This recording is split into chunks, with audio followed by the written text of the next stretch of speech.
Bonjour à tous, bienvenue dans le numéro 3 de la saison 4 de l'Aide aux Garage Package. On démarre tout de suite avec les nouveautés de la semaine. Et on démarre tout de suite avec le jeu le plus miaou de la semaine, c'est Mlem, un jeu dans lequel vous allez incarner des chats qui partent à la conquête de l'espace. C'est un jeu de Rainer Knizia, le fameux docteur Rainer Knizia, auteur de 800-900 jeux maintenant. C'est un jeu cette fois-ci de stop ou encore dans lequel vous allez mettre des chastronautes dans une fusée, sachant que vous allez vouloir les amener le plus loin possible, mais que si vous les amenez trop loin, eh bien vous allez échouer et donc ne pas arriver à destination. C'est Mlem Space Agency, le jeu des chastronautes. Toujours dans la conquête spatiale avec une ambiance un peu différente, c'est From the Moon. From the Moon, c'est un jeu de deux auteurs. Le premier, c'est Gilles Lafarge, c'est son premier jeu. Le deuxième, c'est Johannes Goupil. Lui, par contre, il a fait pas mal d'autres jeux. Il a fait notamment Aurikelk, mais aussi Faraway, qui est un peu dans la compétition là pour être nommé pour l'As d'Or à Cannes. Ici, il y a un jeu dans lequel vous allez essayer de conquérir trois corps spatiaux depuis votre station orbitale qui est sur la Lune. C'est un jeu de poste d'ouvrier dans lequel vous allez pouvoir configurer vos ouvriers, puisque à chaque fois que vous allez envoyer un rover en mission, vous allez le remplir avec des astronautes qui ont chacun leur spécialité. Chaque joueur dans ce jeu a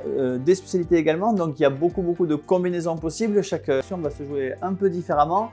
Beaucoup de choses à faire dans ce jeu, c'est From the Moon. Voilà, il y a quelques instants du Dr. Rainer Knizia. Ici, il arrive avec un jeu qui s'appelle My Island.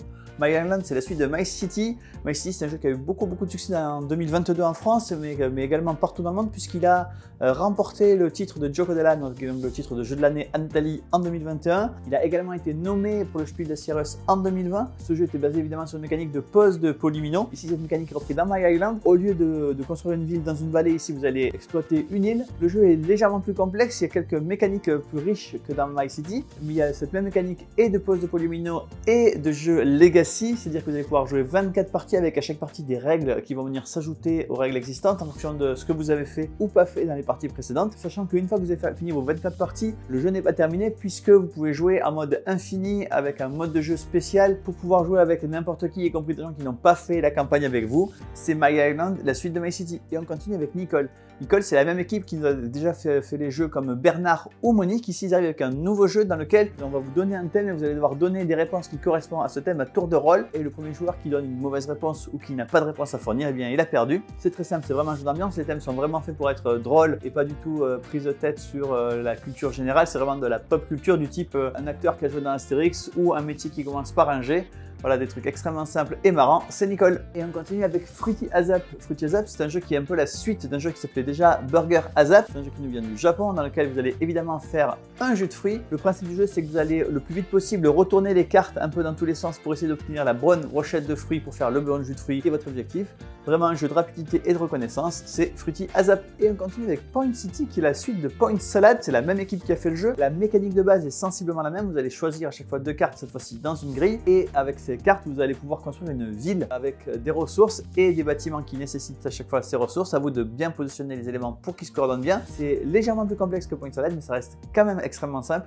C'est Point City. Et on continue avec Focult, le pire contre-attaque. C'est la suite de Focult. Cette fois-ci, le principe est exactement le même. Simplement, ils ont allé rechercher de nouvelles citations. Tous les films qui sont décrits dans cette boîte sont des films absolument cultes. Tous ont eu un énorme succès, mais tous également ont des détracteurs. Ici, ils sont allés chercher à chaque fois les pires critiques et qui vont vous décrire le film de la pire façon possible. À vous d'essayer de retrouver quel est le film qui est décrit par un de ses détracteurs. C'est Focult, le pire contre-attaque. Et on continue avec deux nouvelles éditions pour Cardline. Cardline, c'est un jeu qui a été nommé pour l'As d'Or en 2013, il y a un peu plus de 10 ans maintenant. Ici, il arrive avec donc deux nouvelles éditions, la version animaux et la version dinosaures. À chaque fois, le principe est le même. Vous devez réorganiser les cartes dans l'ordre soit de taille, soit de poids. Vous pouvez d'ailleurs les combiner entre elles pour essayer de comparer les éléphants et les tyrannosaures. C'est Cardline animaux et dinosaures. Non pas une, mais 4 nouvelles boîtes, 4 nouveaux puzzle twist. Les puzzle twist, vous le savez, ce sont des puzzles où vous avez une image sur le devant, mais le puzzle, une fois reconstitué, c'est une autre image qui se passe après. À vous d'essayer de deviner ce qui va se passer plus tard ou de découvrir au fur et à mesure que vous fabriquez le puzzle. Ici, ces 4 puzzles sont basés sur le jeu Ancient Knowledge. Ce sont les 4 plateaux de joueurs qui servent ici de base pour le puzzle twist. À chaque fois, ces images,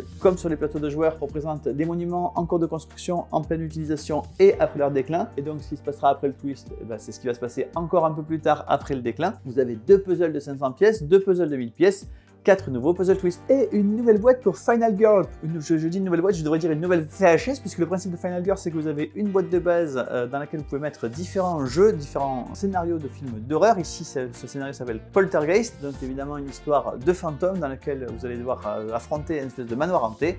C'est Poltergeist, une nouvelle boîte pour Final Girl. Et on continue avec une extension pour Triqueta qui s'appelle les loups dans l'ombre. Les loups, évidemment, vont rapporter plus de points que les pièces qui existent déjà dans Triqueta, mais ils sont évidemment plus difficiles à collecter. Et évidemment, on va faire avec un gamepack avec Triqueta et son extension Les Loups dans l'ombre. Et bien voilà, le numéro 3 de la saison 4 de l'aide au Direct Package est terminé. Le jury de Cannes a pris sa décision, donc nous connaîtrons les nommés dans quelques jours maintenant. Et moi je vous donne rendez-vous la semaine prochaine pour un nouvel hebdo.